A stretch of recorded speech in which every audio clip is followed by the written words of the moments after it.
G'day and welcome to the Grow a Small Business Podcast. I'm your host, Troy Truen. Each week, we speak with an owner who has grown a business with 5 to 30 team members to something bigger. Diving into their numbers and unearthing the pain they've experienced, we explore what they did to overcome each barrier and what they would do differently from day one. Let's get into it. Welcome, everyone. Today I'm interviewing Shaahin Cheyene from Accelerated Intelligence. He's based in Venice Beach, USA. Thanks for your time today.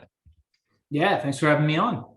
Let's start with how we know each other. So Diana, on your team at Accelerated Intelligence, reached out and thought you might be a good guest to have on the cast. Yeah, absolutely. I'm super psyched to be on. Tell our audience a bit about your business, what it does and how it makes money. Well, right now, I'm one of the leading Amazon experts in the country. And what I do is I teach people and empower people to make money on the Amazon platform. And what that means is I teach people how to start Amazon businesses and how to get those businesses out and to develop private label products and to sell them using this beautiful platform that this guy, Jeff Bezos, has built.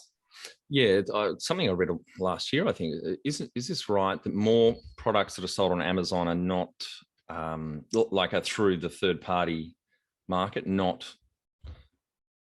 I'm trying to think. Sorry, I'll just... Yeah, I understand your question. So I think what you're asking is, most people think when you buy a product on the Amazon platform that you're actually buying it from Amazon. And the fact is, more likely than not, you're buying it from one of the 5 million plus resellers, people just like you and me who've started businesses on the Amazon platform, and we pay a small fee to Amazon, and Amazon allows us to sell on that platform. So when you go on Amazon and you buy the diapers, the dish soap, whatever it is that you're getting, those things are more likely than not coming from a third-party seller.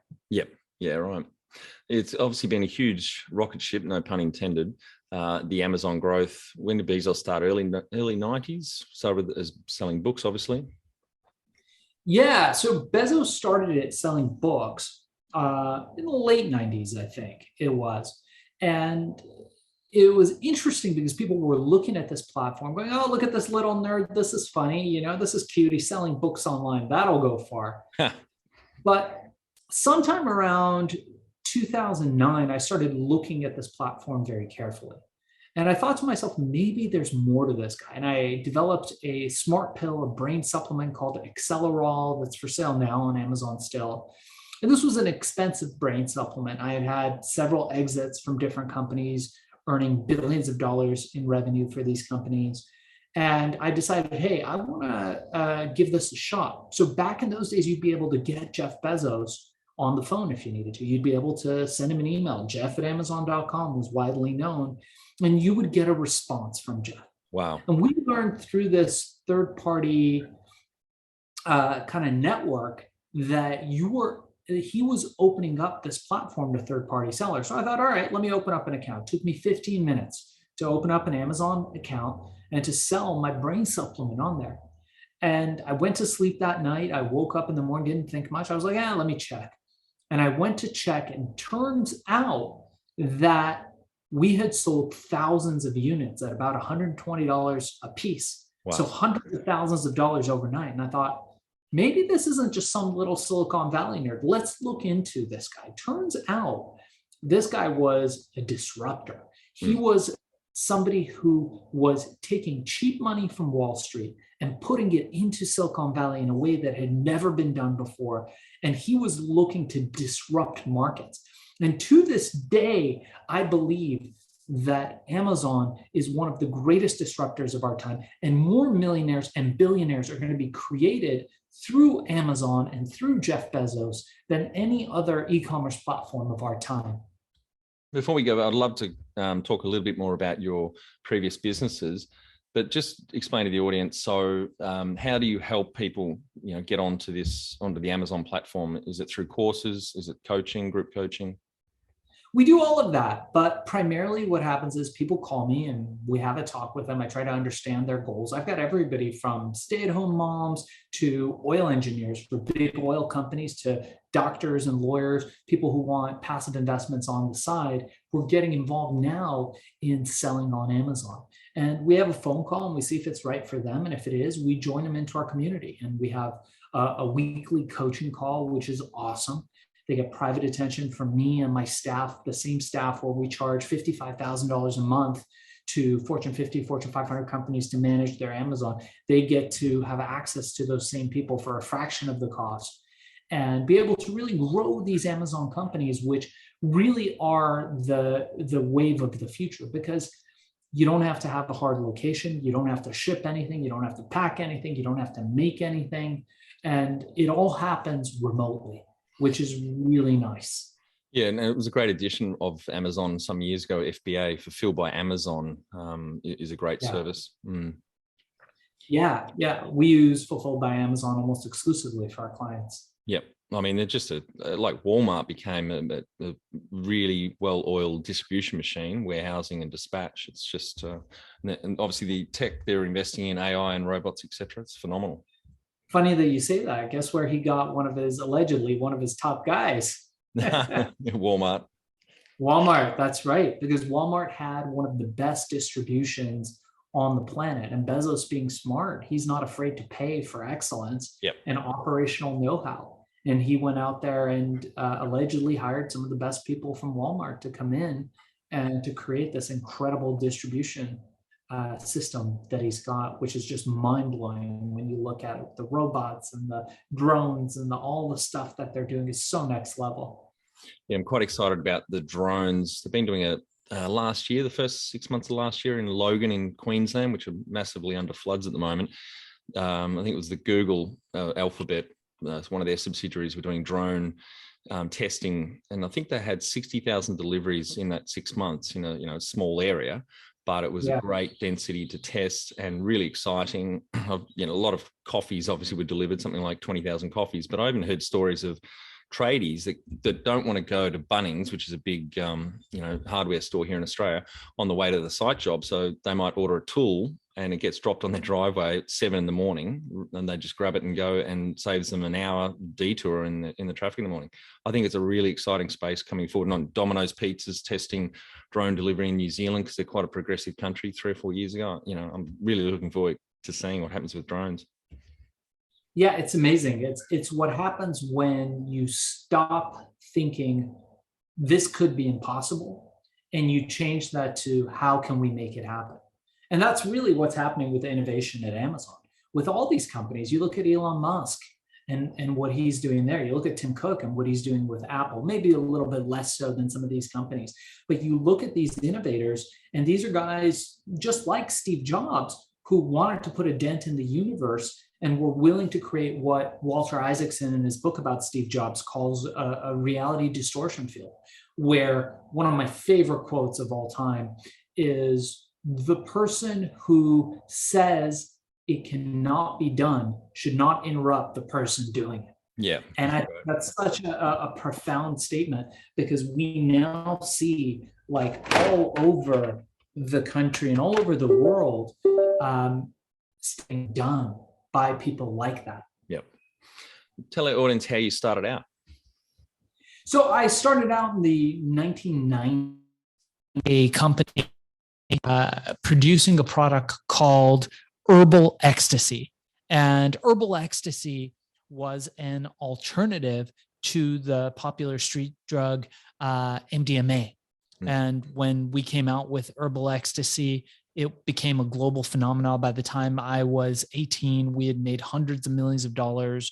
Before I was in my 20s, we had created over $1 billion in revenue. And it was one of the biggest companies of its day, that had been grown from a teenager who was basically sleeping on the beach with no money. Wow.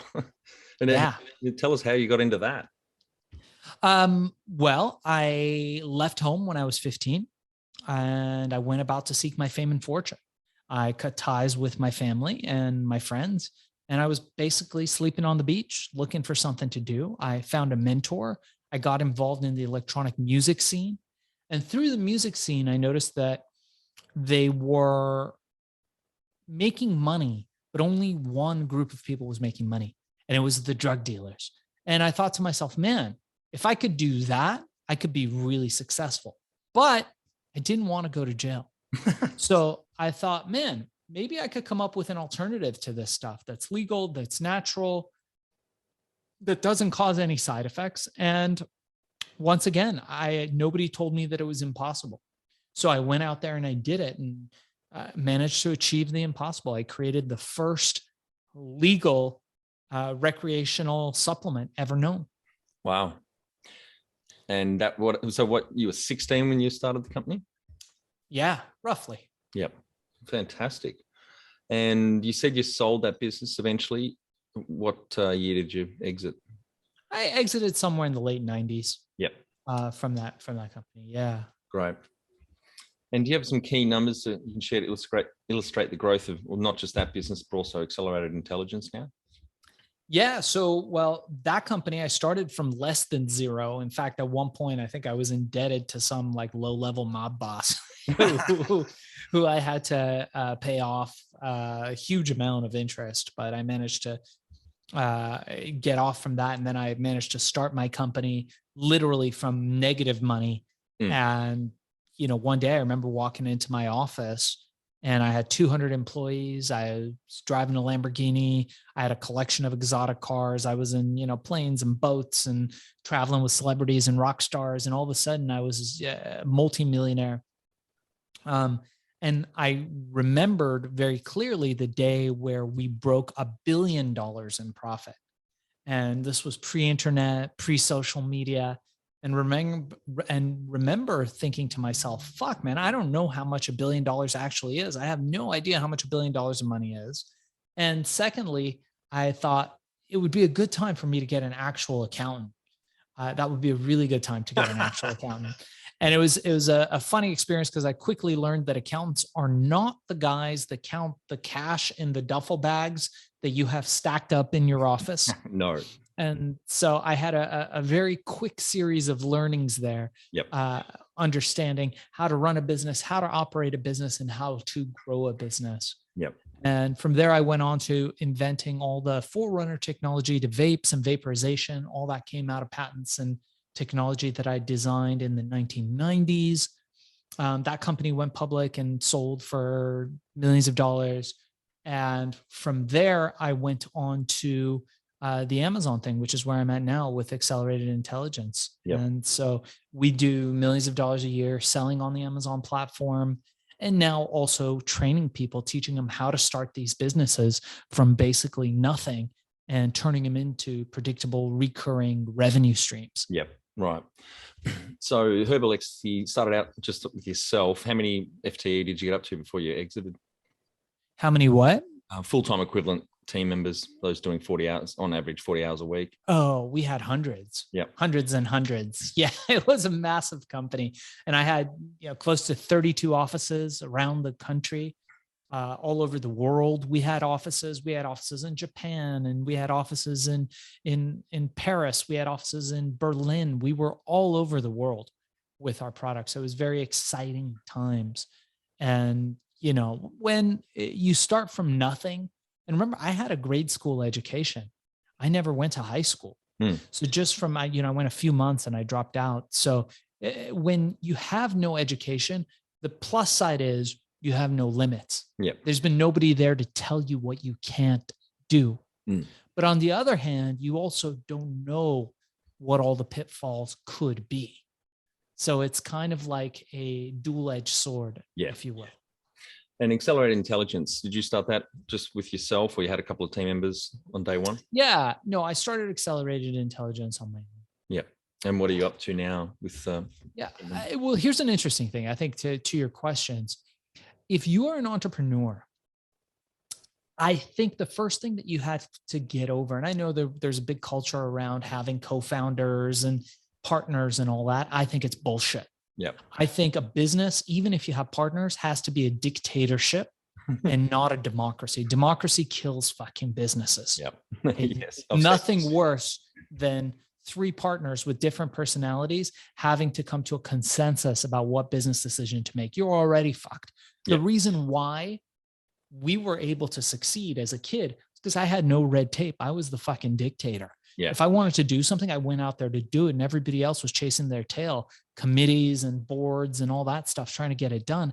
I'd already execute.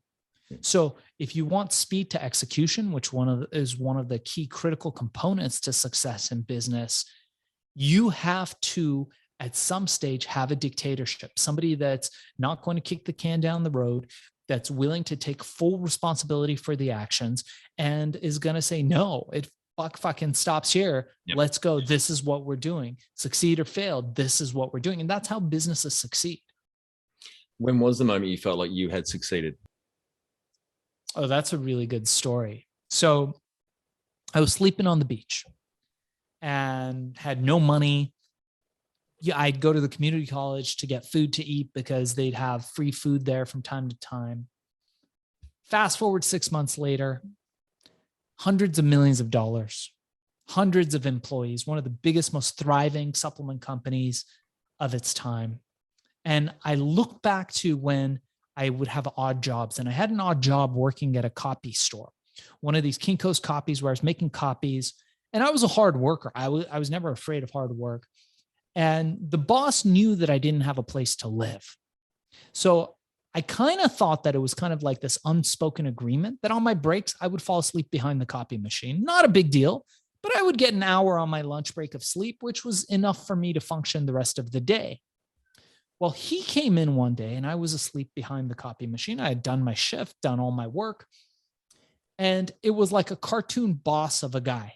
You know, he had a little mustache, a little guy with like a cane and a hat. And he was one of those guys. He was the fucking Monopoly guy. And I remember him poking me with this fucking cane, kicking me out in front of everybody, embarrassing me, and then not paying me for the week. Now, fast forward, I'm driving down the Pacific Coast Highway about 6-8 months later.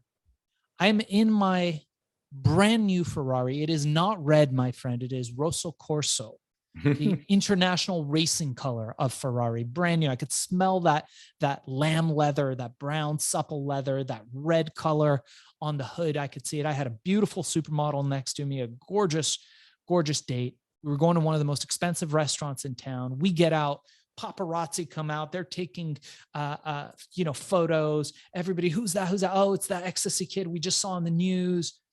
And the model gets out. She's got, 12-inch heels. Everyone's staring at her. Everyone's staring at me. And I look out on the sidewalk and guess who I see? Monopoly Man. It's Monopoly Man. And he turns around and he does one take. And it's kind of like he doesn't know what he's seeing. It's like he's seeing a UFO or something. He's like, the fuck is that? And he looks away and I see him getting a little bit pink. And I walk up to him.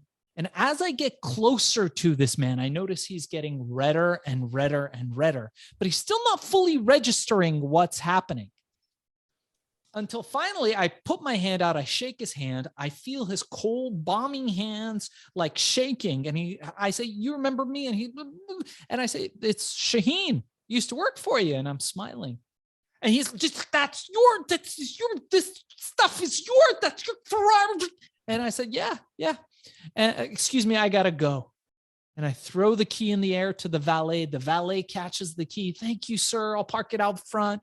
My date grabs my arm. We walk into this fancy restaurant, people following me with cameras. And I just look back at this man thinking, man, he still has to live his life being him. But I made it. Yeah. And it goes back to the saying, which I love, which is success is the greatest revenge. Like if you want to exact revenge against your enemies, be enormously successful. Go out there and be unreasonably successful to the point where they don't even recognize you. Yeah. And I tell this to people often. I tell this to young people that I coach all the time. Don't spend your time on negativity. If somebody slights you, if somebody does something to you that you don't like, if somebody puts you down, that's fine. It builds grit. It builds thick skin. Take that energy and turn it into something positive. Go out there and make some money. Yeah, That's great. I love that story. I will now be playing Monopoly with my daughter, thinking of it in a very different way. What does success look like to you?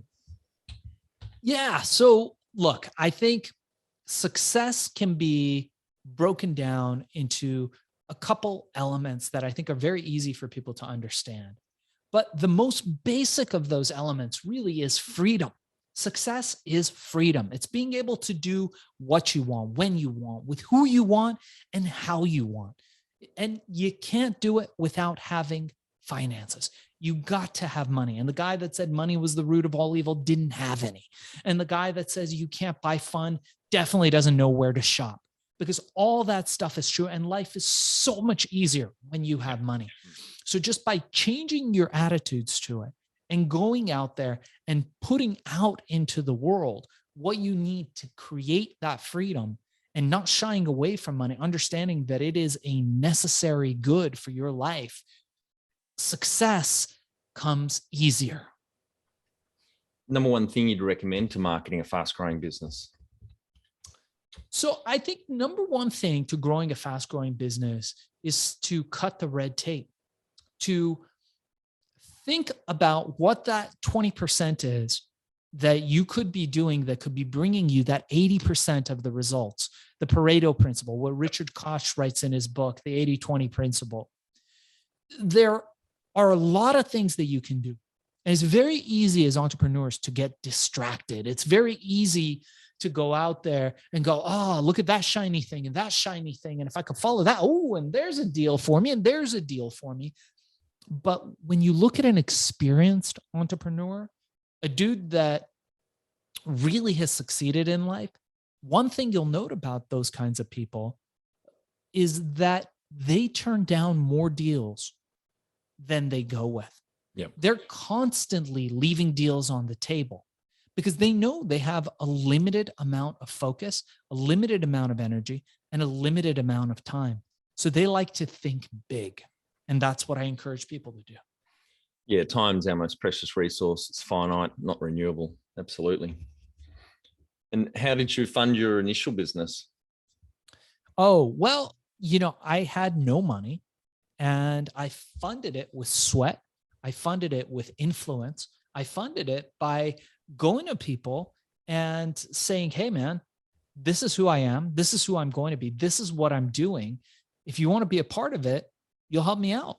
And people gave me product. People gave me resources.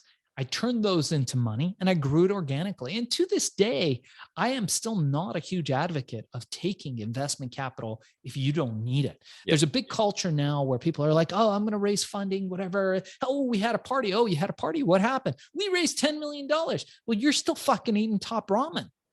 Grow organically if you can. When you raise money, the entrepreneurs, beginning entrepreneurs, oftentimes don't realize this. Raising $10 million, $20 million, $100 million doesn't mean that you get that money. No. That's money for you to grow your business. That means people put faith in your business, and likely you've given up a big piece of equity. You've given up a piece of what you've created in exchange for that money. You all right, bud? You're being attacked. By a wasp. Hang on a sec. I'm just going to shut the door. Back to our original point, ladies and gentlemen, if you are in Australia or any of the surrounding areas, everything there can fucking kill you. Even being on a podcast can be dangerous. Well, it is the most dangerous continent on the planet, apparently. All the crocodiles, snakes, sharks. We're going through floods at the moment, bushfires, you name it. Yeah. You haven't met women in LA. I'm just kidding. I'm just kidding. Please don't get me for that. So I take it then you haven't taken any investors on in any of the businesses that you've started? Or? I have. The company that went public, we had a number of investors.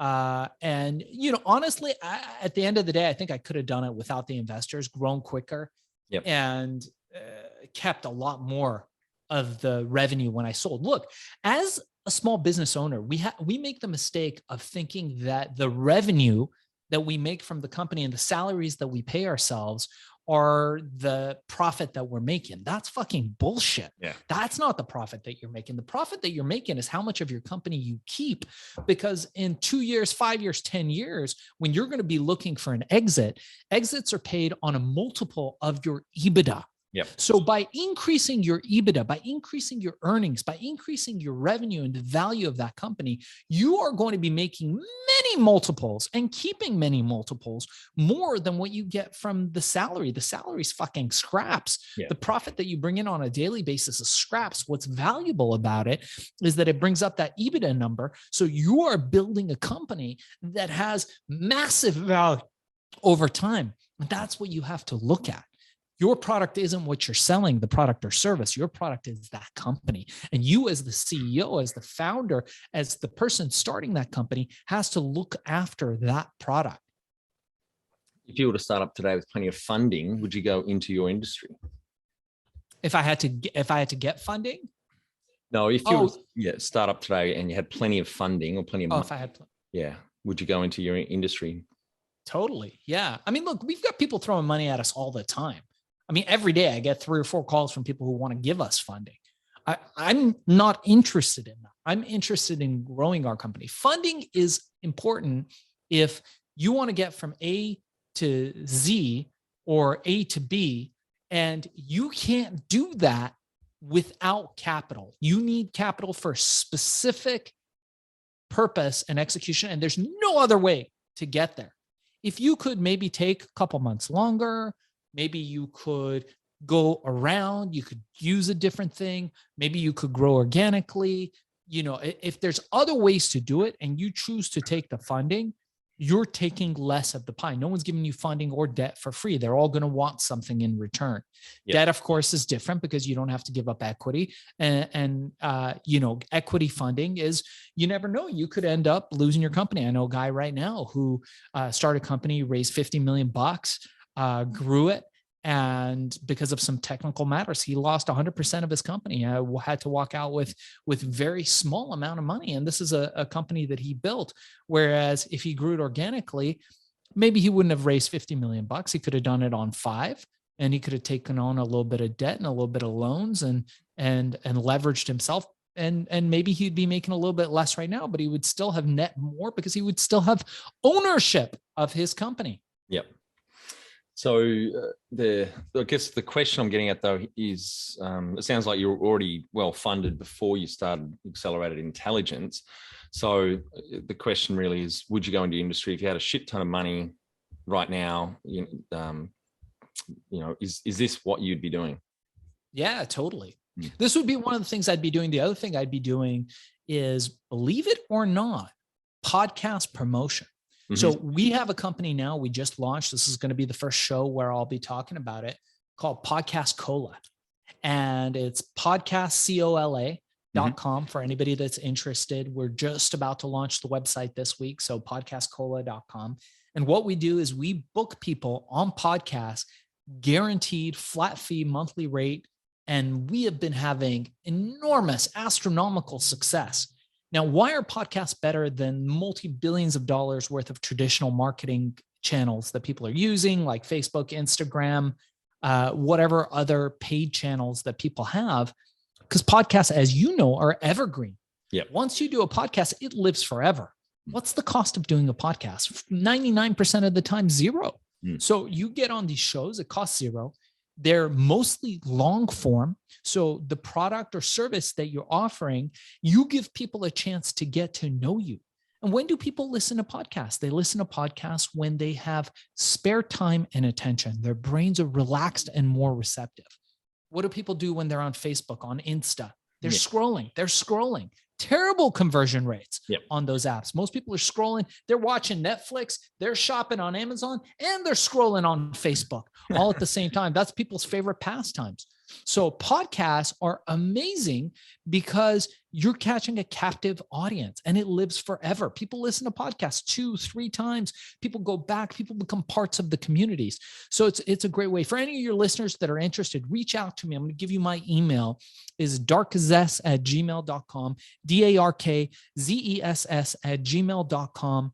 And if you're interested in getting booked on podcasts like this one, or if you'd like to learn how to sell on Amazon, send me an email. Let me know you heard it on Troy's show. Use the code Troy in the subject heading. If you want the Amazon course, I'll give you my Amazon course for free. Just mention it in the subject heading. If you're interested in podcasting, use the code Troy. and reach out to me about Podcast Cola, and I'll teach you how to get booked. Oh, thank you. I think the audience really appreciate that. Can you outline the most stressful point in your small business growth journey so our audience can learn from it? 100% people. People are the biggest problem. Marcus Lemonis, one of my heroes, he worked under Lee Iacocca, and he has a TV show called The Profit, which is amazing. He goes into troubled businesses and he funds them and he gives them resources. And he talks about the 3 Ps: people, products, and profit. Is it? I think so. Anyway, the biggest problem, and I might be butchering that up. People, product, process are his 3 steps. And I think the biggest problem with anybody, the biggest cost that you have in any business is what? People. Payroll. Payroll is the biggest cost. The biggest problem is people. You ask people who build software. Software was built because people are unreliable. And dealing with humans is fraught with error. We're humans. We're broken. We've got all kinds of issues. We're got families to feed and girlfriends and boyfriends. And, we get sick and we get well, and, we've got emotions. And so it's an unpredictable aspect of business. So the biggest difficulty, if you ask anybody who's been in business long enough, is people and staff. And there's certain people that are experts at dealing with the human component of a business that are great at that. And there's other people who shouldn't be around people. And as a CEO, as somebody who's starting a business, you have to make that determination from the get-go. It should be one of the first determinations that you make. Are you going to be the person responsible for communicating, delegating, and dealing with people? Or are you one of those people that's better off dealing with 1 or 2 people and allowing those people, empowering those people to delegate and build your empire? Yeah, it's a really good point. Yeah. Yeah. You look in the old days, and I'm a big fan of history. I look at the Egyptians, I look at the Romans, and you look at these guys. And if you wanted to talk to Caesar, right, you had to go through like 5 levels of guards, and you probably talk to somebody low level. Why? Because by the time you get to Caesar, he'd probably, lop off your fucking head just for you being you. But if it goes through the chain of command, that person could probably be useful to him. And he knew that. Similar with the Egyptians, similar with all these people. It's a reason why well-off people and successful people have all these filters before you get to them, because a lot of them are not people persons, but they realize that that's a weakness. And there's other people that are, and there's people that love to listen to people's problems and deal with them. And you got to have those people in your field. And in the TV show Billions, do you ever watch Billions? Haven't yet, but I've heard great things about it. Oh, spectacular. He's got a guy, Wags, and he's like the zookeeper, right? Because Daniel Lewis is not a good people person, right? You come into his office, he's fucking firing you. He's sending you to do some shit you don't want to do. But Wags he's the zookeeper. He'll get the impossible done with the people in the organization. So watch it. Let me know what you think, Troy. I think you'll love it. What area in business do you feel you've had to work on the most to add the greatest value? I think systems and systems-based approaches is probably the single most important thing, because as entrepreneurs, we want to be as hands-off on our business as possible because we want to have the most freedom as possible. It's one of those things. It's like, well, why are you working? Well, I want to work because I have the most freedom. So I'm going to do something that I don't want to do and spend my time doing something I don't want to do so I could do something that I want to do. It all seems counterintuitive. Now, if you have the ability to build systems into it and have that kind of freedom, then you're good to go. So we implement, and this is one thing I didn't do in Herbal Ecstasy, but I did in subsequent companies, is we build systems for everything. And we have videos and PDFs. And I even use, those online course platforms. I use those to build actual online courses for my employees. So it's as automated as possible. And so people have as little opportunity as possible to fuck up. And so when they fuck up, that maybe they hadn't watched all your materials. Yep. What have you enjoyed the least about managing fast growth? Government regulation in my time, I think, has been a big problem. In the current situation, I'm not sure I'm thrilled with the overreaching power of these platforms like YouTube and Facebook and Amazon, where they control these entities that really are look, at the end of the day, Facebook, Instagram, even Amazon, Google, these are utilities. These are public utilities that should be regulated. These are not like, look at what's happening now with Russia. Look at what happened during the elections, right? These should not be left in the hands of these companies to decide who gets to be on their platforms or not anymore. They've gotten too big. And when you need to get into your bank account and you're logging in using Facebook, that's a utility. That's no longer a privately owned company. Same with LinkedIn, same with all these companies. And as a YouTuber, they can cut your account for any reason. They can platform you, deplatform you, like they've been doing with a lot of people around the whole COVID-19 thing. They've been deplatforming people around vaccines and whatnot. And it's really not up to them to do that anymore. I know they've got terms of service and they're privately owned or publicly owned companies and shareholders and blah, blah, blah. But at the end of the day, one of my greatest frustrations is that truthfully, you cannot exist without the big five, right? Google, Apple, Facebook, all these companies. If you're deplatformed from all these companies, you don't exist. So these are really not platforms, but utilities requiring government regulation in a big way. And what they can and can't do should be regulated. Even I'm a big fan of capitalism, 100% capitalism, but I feel one of the roles of government should be to regulate some of these companies in a way where it produces a more thriving free market economy. What do you love most about growing a small business? Money. I love making money. I've never been one to chase money. I always chase excellence. But you can measure the impact that you're making by the feedback that you get. And that feedback oftentimes comes around money. And then money buys you freedom and the ability to do more cool shit. So it goes full circle. It's a closed feedback loop that's very exciting. What has been the biggest mindset shift for you in your small business growth journey? The biggest mindset shift, and I teach this now to my students in my Amazon course, by the way, anyone that's interested, it's fbasellercourse.com, is that the amount of money that you make is not tied necessarily to the amount of hours that you invest. So the amount of money that you make is tied to the efficiencies and systems that you have in place. So there are ways where you can work half as much or even less and make 2 times, 3 times, 4 times as much money. And again, anybody that's interested, reach out to me, darkzess@gmail.com, darkzess@gmail.com, and let me help you do that. What is the number one habit you think a small business owner needs to develop and maintain? Okay. So the number one habit is that you hire people to execute on your systems. There's only one person in your company that's irreplaceable, you. That's it. Everybody else is executing on a perfectly orchestrated system that you have built, designed, and developed to perfection and are constantly changing and improving as the days go along. Why is that important? Because you will never have a hole in your organization. If somebody drops out, if somebody quits, if somebody moves on to the competition, it's okay. It's not a problem because all you have to do is bring on another person to fit that system. The employees aren't solving your problems. What's happening is the employees are executing on your system. There's only one person who knows how to design those systems and build it out, and that's you. And that's one of the responsibilities of a CEO. Find it hard to define a clear strategy, then communicate it and execute it alongside the rest of your team?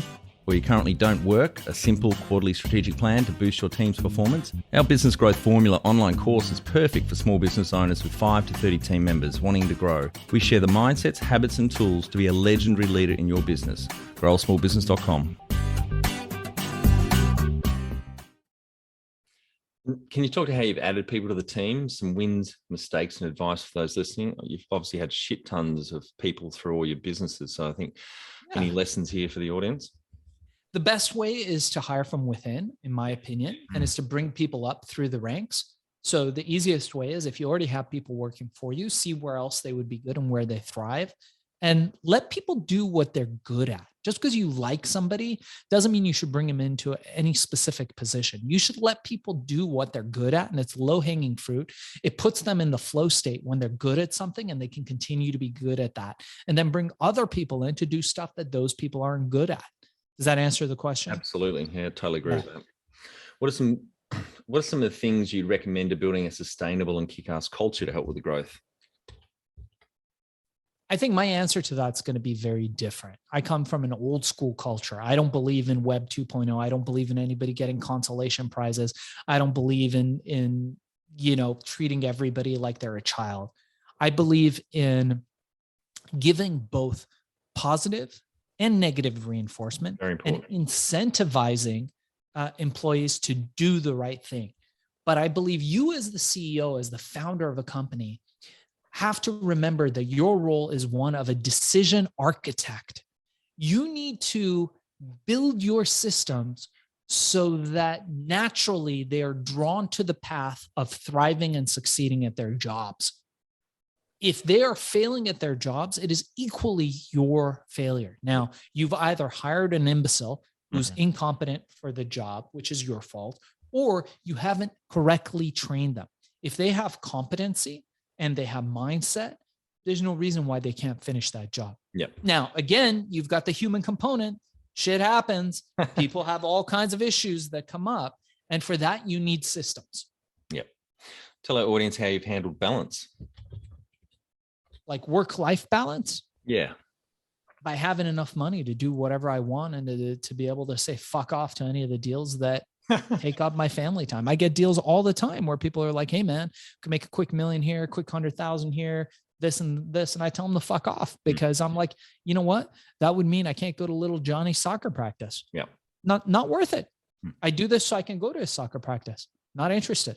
Or they say, hey, come do this deal. You got to spend a month here, a month there. I'm like, no, I don't do that. Why? Are you lazy? No, because I'm taking a vacation with the family to the south of Italy, and we're going to be sitting on that nice little balcony, and some little man's going to bring me a nice little bottle of wine, and I'm going to be eating that pasta that mama makes, and I'm going to be enjoying myself.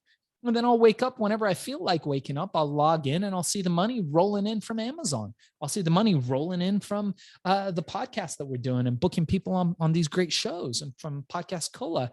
And I'm excited about that. So yeah. And how much professional development have you invested in yourself over the years? Millions. So we spend as a company hundreds of thousands of dollars a year doing trade shows, conferences, and all that kind of stuff, if that counts. Me, myself, I am an absolute junkie of self-help, of improving myself. I just read Kotler's book, The Art of the Impossible. Fucking fantastic. I've got my own book out, by the way, which I should be promoting. Billion, How I Became King of the Thrill Pill Cult. I talk about my whole journey from zero to creating $1 billion and how I did it. If you're interested, check that out. It's available in Australia. It's available all over the world on Amazon. The audiobook is out. It's called Billion, How I Became King of the Thrill Pill Cult. Please check that out. We'll link through to it in the show notes. Yeah. Yeah, please include it on the show notes.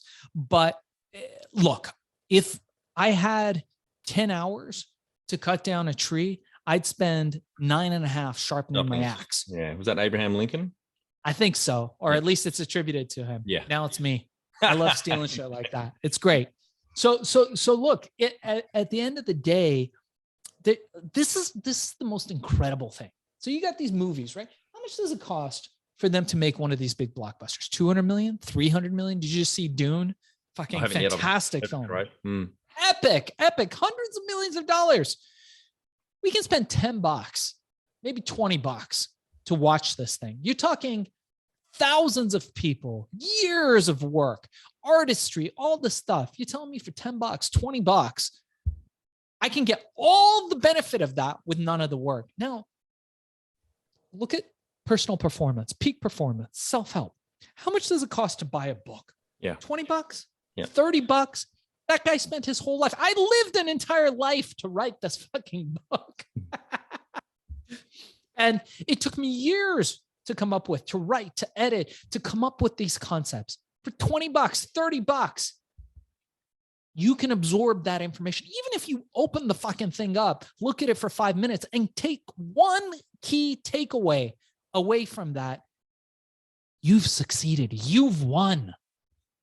And even especially today, in today's economy, writing books, people don't know these authors, they don't make money. I don't make money writing books. I make money selling shit on Amazon. Yeah. I make money making great fucking products. I make money teaching people how to become millionaires selling products on Amazon. I don't make money writing books. These guys who write these books, the amount of money they make from writing these books, with a few exceptions of superstar writers, they're making pennies compared to the money they're making elsewhere. But you can take advantage of all that for pennies. And it's incredible. So I feel foolish if I'm not reading. I read Richard Koch's book, Unreasonable Success and How to Achieve It. Fucking amazing, man. It's like $14 for this book. And this dude's multimillionaire outlining step by step how he did it. And look, man, when I was sleeping on the beach, I was a teenager. I had no money. I had no friends. The books were my friends. I internalized these great authors, Napoleon Hill, Og Mandino, Tony Robbins, Wayne Dyer. I read all that stuff. And to this day, I feel like dark and cold and alone when I'm not reading an amazing book. So you have to invest in yourself. You have to invest in programs. You have to invest in that kind of stuff. I don't know any successful people who don't. Yeah, it's very important. Those two books you mentioned, I'm going to add to my Audible list, but your book will be the next one I'll listen to on my runs with my dog. Have you had mentors or coaches along the way?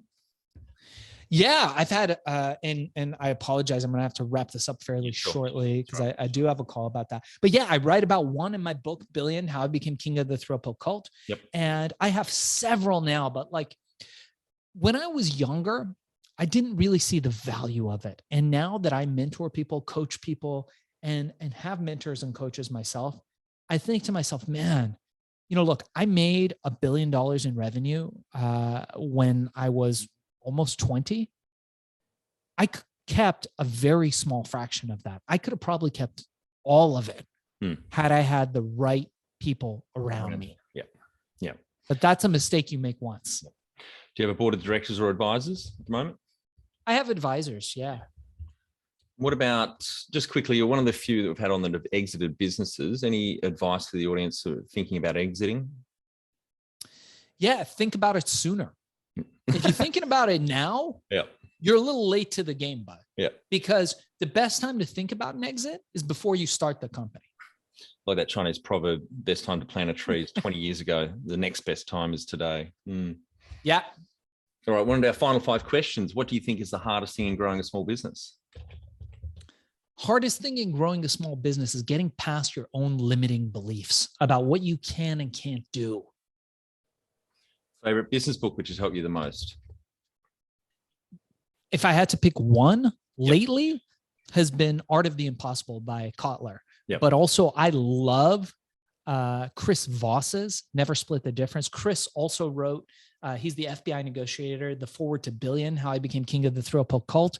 But I love Chris Voss's Never Split the Difference, a fantastic book on empathetic negotiation. Any great podcasts or online learning tools you use for your own professional development? Hell yeah. Hack and Grow Rich. Hack and Grow Rich is our podcast. We're up to about 65,000 subscribers. Make sure to like and subscribe. Yeah. And Business Wars on Wondery. Those are the two. One tool you'd recommend to help grow a small business? I think the biggest tool, you mean like as far as software goes, as far as mindset goes? Yeah, could be mindset, could be get a mentor, could be software. I'll tell you what it is. I think is having virtual assistants and outsourcing anything that takes you more than 5 minutes to do. Yeah. And if you're interested in that, reach out to me. I can hook you up with some great virtual assistants. It's darkzess@gmail.com, darkzess@gmail.com. Use other people's hours to achieve your success. Yeah. Finally, my favorite question. What would you tell yourself on day one of starting out? Like back in the day or now? well, you were 15 or 16 when you started your first business? What would the me now tell the 15-year-old me? Mm. That's a really good question. Seek counsel, Mm. get mentorship, find people who have been where you want to be and have them coach you, and don't take no for an answer. Thanks very much for your time today, Shaahin. I think the audience get a lot of value out of what you shared with us. Really enjoyed hearing about your journey. Very exciting. And I'll be checking out your book and the ones that you've mentioned, as well as your Amazon course as well. I think that sounds wonderful. Really appreciate your time. Thanks, buddy. Honored to be on. That's it. Thanks for listening. Please leave a review in iTunes or whatever platform you listen to us on. It means more small business owners will find our cast and help people with their business growth journey.